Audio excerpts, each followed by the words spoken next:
নমস্কাৰ বন্ধু বান্ধৱীসকল, আজি মই গেষ্ট্ৰিক কি কাৰণত হয়, গেষ্ট্ৰিক হ'লে কি কি লক্ষণ দেখা দিয়ে আৰু কি হোমিওপেথিক মেডিচিন ব্যৱহাৰ কৰি গেষ্ট্ৰিকৰ পৰা পৰিত্ৰাণ পাব পাৰি এই সমূহ বিষয় লৈ আলোচনা কৰিছে।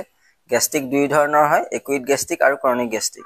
গেষ্ট্ৰিক হোৱাৰ প্ৰধান কাৰণ হৈছে যদি অত্যাধিক পৰিমাণে ভোজন কৰে, পেট ভৰি থকাৰ অৱস্থাটো যদি পুনৰ খায়, অত্যাধিক পৰিমাণে যদি মদ, মাংস, তেলত দিয়া বস্তু, ভজা পোৰা আদি অত্যাধিক পৰিমাণে গ্ৰহণ কৰে। গৰম দিনত যদি অত্যাধিক পৰিশ্ৰম কৰাৰ পাছত যদি শৰীৰ আৰু পাকস্থলী গৰম হৈ থকা অৱস্থাত চৰ্বত, বৰফ বা ঠাণ্ডা অত্যাধিক গ্ৰহণ কৰে আৰু যদি কোনো উত্তেজক বস্তু অত্যাধিক পৰিমাণে গ্ৰহণ কৰে, তাৰ কাৰণত গেষ্ট্ৰিক হ'ব পাৰে।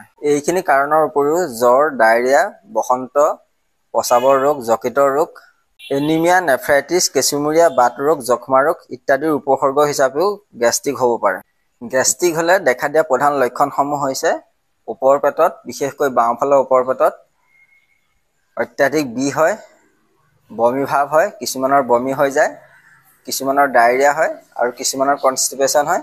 ৰোগীৰ বমি হ'লে বমি বগা, হালধীয়া, পিত্ত মিশ্ৰিত বা অজিন খাদ্য মিহলি হোৱা বমি হয়। কিছুমান ৰোগীৰ পেটটো ফুলি থাকে, অত্যাধিক খোৱাৰ নিচিনা গধুৰ অনুভৱ কৰি থাকে আৰু ভোক কেতিয়াবা লাগে কেতিয়াবা নালাগে। এই লক্ষণসমূহ দেখা পোৱা যায় গেষ্ট্ৰিক হ'লে মানে। গেষ্ট্ৰিকত ব্যৱহাৰ হ'বলগীয়া হোমিওপেথিক মেডিচিনখিনিৰ ভিতৰত প্ৰথম গুৰুত্বপূৰ্ণ মেডিচিনটো হৈছে পালচেটিলা। যদি ৰোগীৰ পাকস্থলীত অত্যাধিক অবৰ্ণনীয় বিষ হৈ থাকে, ৰোগীৰ ভোক কেতিয়াবা লাগে কেতিয়াবা নালাগে, শৌচ কেতিয়াবা হয় কেতিয়াবা নহয়, শৌচ হ'লেও শৌচৰ ৰং পৰিৱৰ্তন হৈ থাকে, যদি ৰোগৰ উপসৰ্গবোৰ সকলো সময়তে পৰিৱৰ্তন হৈ থাকে, তেতিয়া পালচেটিলা অত্যন্ত উপযোগী ঔষধ হিচাপে ব্যৱহাৰ হয়। পালচেটিলা ব্যৱহাৰ কৰিবলগীয়া অন্য এটা বিশেষ লক্ষণ হৈছে ৰোগীৰ মুখ আৰু ওঁঠ সকলো সময়তে শুকাই থাকে। বিশেষকৈ ৰাতিপুৱা শুই উঠাৰ পিছত মুখ আৰু ওঁঠ অত্যন্ত পৰিমাণে শুকাই থাকে, কিন্তু পানী পিয়াহ নাথাকে। পালচেটিলা ব্যৱহাৰ কৰিবলগীয়া ৰোগীৰ খাদ্য গ্ৰহণ কৰাৰ সময়ত বুকুত লাগি ধৰাৰ দৰে অনুভৱ কৰে। কেতিয়াবা ৰোগীৰ পাকস্থলীৰ পৰা কিবা গোটা বস্তু বুকুৰ মাজলৈ উঠি অহাৰ দৰে অনুভৱ কৰে। পালচেটিলা ব্যৱহাৰ কৰিবলগীয়া ৰোগীৰ আহাৰ গ্ৰহণ কৰাৰ 1 বা 1.5 ঘণ্টাৰ পিছৰ পৰা পাকস্থলীত অত্যাধিক পৰিমাণে বিষ যন্ত্ৰণা অনুভৱ কৰে। কিছুমান ৰোগীৰ বুকুত অত্যাধিক জ্বলা-পোৰা কৰে আৰু হাত, ভৰি, চকু, মুখ আদি অত্যাধিক জ্বলা-পোৰা কৰে। যদি এই লক্ষণবোৰ থাকে, তেতিয়া পালচেটিলা অত্যন্ত উপযোগী ঔষধ হিচাপে ব্যৱহাৰ হয়। গেষ্ট্ৰিকত ব্যৱহাৰ হ'বলগীয়া অন্য এটা গুৰুত্বপূৰ্ণ মেডিচিন হৈছে চাইনা। যদি পাকস্থলীৰ পৰা গোটা এটা বস্তু বুকুৰ মাজলৈ উজাই উঠে, যদি ভোক সমূলি নাথাকে, আহাৰ গ্ৰহণ কৰাৰ পিছৰ পৰাই যদি পেট ফুলি উঠে আৰু অবৰ্ণনীয় পাকস্থলীত বিষ অনুভৱ কৰে, আৰু যদি আহাৰ হজম হোৱাৰ লগে লগে যদি বিষ যন্ত্ৰণা আৰু পেট ফুলা সম্পূৰ্ণৰূপে আৰোগ্য হৈ উঠে, তেতিয়া চাইনা অত্যন্ত উপযোগী ঔষধ হিচাপে ব্যৱহাৰ হয়। গেষ্ট্ৰিকত ব্যৱহাৰ হ'বলগীয়া অন্য এটা গুৰুত্বপূৰ্ণ মেডিচিন হৈছে মেগনেছিয়াম মিয়ৰ। যদি ৰোগীৰ অত্যাধিক কনষ্টিপেশ্যন থাকে, শৌচ হ'লেও গুটি গুটিৰ নিচিনা শৌচ হয়, তাৰ লগত যদি তলপেটৰ পৰা কিবা এটা গোটা বস্তু ডিঙিৰলৈকে উজাই উঠাৰ দৰে যদি অনুভৱ কৰে, তেতিয়া মেগনেছিয়াম মিয়ৰ অত্যন্ত উপযোগী ঔষধ হিচাপে ব্যৱহাৰ হয়। গেষ্ট্ৰিকত ব্যৱহাৰ হ'বলগীয়া অন্য এটা গুৰুত্বপূৰ্ণ মেডিচিন হৈছে লাইকোপডিয়াম। যদি ৰোগীৰ অত্যাধিক ভোক লাগি থাকে, কিন্তু সামান্য খাদ্য খোৱাৰ লগে লগে যদি পেট ভৰি অহাৰ দৰে অনুভৱ কৰে আৰু খাদ্য খোৱাৰ লগে লগে যদি পাকস্থলী ভৰ কৰি ধৰাৰ নিচিনা অনুভৱ কৰে, তাৰ লগত যদি টেঙা উগাৰ, টেঙা বমি ইত্যাদি লক্ষণবোৰ থাকে, তেতিয়া লাইকোপডিয়াম অত্যন্ত উপযোগী ঔষধ হিচাপে ব্যৱহাৰ হয়।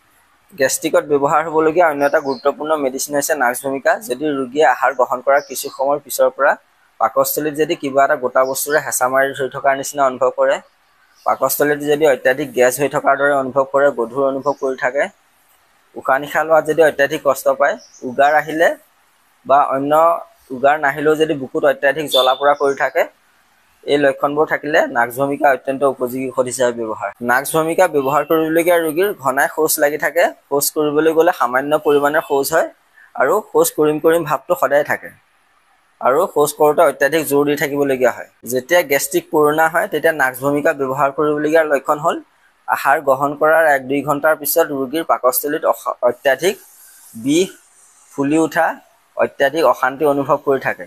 সেই তাৰ কাৰণে ৰোগীয়ে আঙুলি ভৰাই বমি কৰি দিবলগীয়া অৱস্থাৰ সৃষ্টি হয় বা আঙুলি ভৰাই বমি কৰিবলৈ ইচ্ছা কৰে। যদি আঙুলি ভৰাই বমি কৰি দিয়ে, তেতিয়া যেতিয়া পাকস্থলী সম্পূৰ্ণৰূপে খালী হৈ যায়, তেতিয়া ৰোগীয়ে সম্পূৰ্ণ আৰাম বোধ কৰে।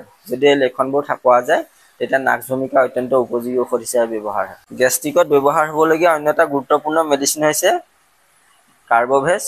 যদি ৰোগীৰ আহাৰ খাওক বা নাখাওক, সকলো সময়তে যদি পেটটো ফুলি থকাৰ দৰে বা গধুৰ হৈ থকাৰ দৰে অনুভৱ কৰে, সামান্য পৰিমাণেও যদি ভোক নালাগে, উগাৰ আহিলে বা বায়ু গ'লে যদি পেট ফুলা কিছু পৰিমাণে আৰাম পায়, সামান্য লঘু পৰিমাণৰ খাদ্য গ্ৰহণ কৰিলেও যদি হজম নহয়, পাকস্থলীৰ ওপৰ পেটত যদি অত্যাধিক বিষ অনুভৱ কৰি থাকে, বিষ আৰু অশান্তি শুলে অত্যাধিক বেছি হয়। কিছুমান ৰোগীৰ পেট গধুৰ লাগি থকাৰ কাৰণে আৰু পেট ফুলি থকাৰ কাৰণে যেতিয়া শুবলৈ লয় তেতিয়া উশাহ নিশাহ লোৱাত অত্যাধিক কষ্ট পায়। যদি এই লক্ষণবোৰ থাকে তেতিয়া কাৰ্বভেজ অত্যন্ত উপযোগী ঔষধ হিচাপে ব্যৱহাৰ। কাৰ্বভেজ ব্যৱহাৰ কৰিবলগীয়া পুৰণি অৱস্থাৰ ৰোগীৰ শিৰবোৰ শকত, ফুলা আৰু ক'লা হয় আৰু শিৰবোৰত অত্যাধিক বিষ হয়। যদি এই লক্ষণবোৰ থাকে তেতিয়া কাৰ্বভেজ অত্যন্ত উপযোগী ঔষধ হিচাপে ব্যৱহাৰ হয়।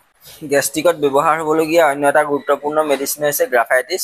যদি ৰোগীয়ে কোনো খাদ্যৰে সোৱাদ নাপায়, জিভাত যদি অত্যাধিক ঘাঁ হয়, খাদ্য খোৱাৰ লগে লগে যদি বমি কৰিম কৰিম ভাৱ হয়, বুকুত আৰু পাকস্থলীত যদি গধুৰ অনুভৱ কৰি থাকে, তাৰ লগত যদি পাকস্থলীৰ পৰা কিবা এটা গোটা বস্তু ডিঙিলৈকে উঠি অহাৰ দৰে যদি অনুভৱ কৰি থাকে, পেটত যদি কামোৰণিৰ দৰে বিষ অনুভৱ কৰে, ৰোগীৰ যদি শৌচ অত্যাধিক ডাঙৰ হয়, শৌচ যদি গাঁঠি গাঁঠি হয়, গাঁঠিবোৰত যদি শাও মিহলি হৈ থাকে, যদি এই লক্ষণবোৰ থাকে তেতিয়া গ্ৰাফাইটিছ অত্যন্ত উপযোগী ঔষধ হিচাপে ব্যৱহাৰ। গেষ্ট্ৰিকত ব্যৱহাৰ হ'বলগীয়া অন্য এটা গুৰুত্বপূৰ্ণ মেডিচিন হৈছে এচিড লেক্টিক। যদি ৰোগীৰ সকলো সময়তে লেলাৱতি ওলাই থাকে আৰু ঘনাই যদি লেলাৱতি পেলাই থাকিবলগীয়া অৱস্থাৰ সৃষ্টি হয়, পাকস্থলীৰ পৰা যদি কিবা গৰম বাষ্প ডিঙিলৈকে উঠি থকাৰ দৰে যদি অনুভৱ কৰি থাকে, ৰোগীৰ যদি ডিঙিত কিবা লাগি থকাৰ দৰে অনুভৱ কৰে, ভোক নালাগে, শৌচ নিয়মিতভাৱে নহয় আৰু হ'লেও যদি অত্যাধিক শৌচ টান হয়, কিছুমান ৰোগীৰ জ্বলা, তিতা, টেঙা, কেঁহা ইত্যাদি বমি হয় আৰু যদি উগাৰ আহে, উগাৰতো তিতা, টেঙা, জ্বলা, কেঁহা ইত্যাদি ধৰণৰ উগাৰ আহি থাকে। যদি এই লক্ষণবোৰ থাকে তেতিয়া এচিড লেক্টিক অত্যন্ত উপযোগী ঔষধ হিচাপে ব্যৱহাৰ হয়। গেষ্ট্ৰিকত ব্যৱহাৰ হ'বলগীয়া অন্য এটা গুৰুত্বপূৰ্ণ মেডিচিন হৈছে এবিছ নাইগাৰ।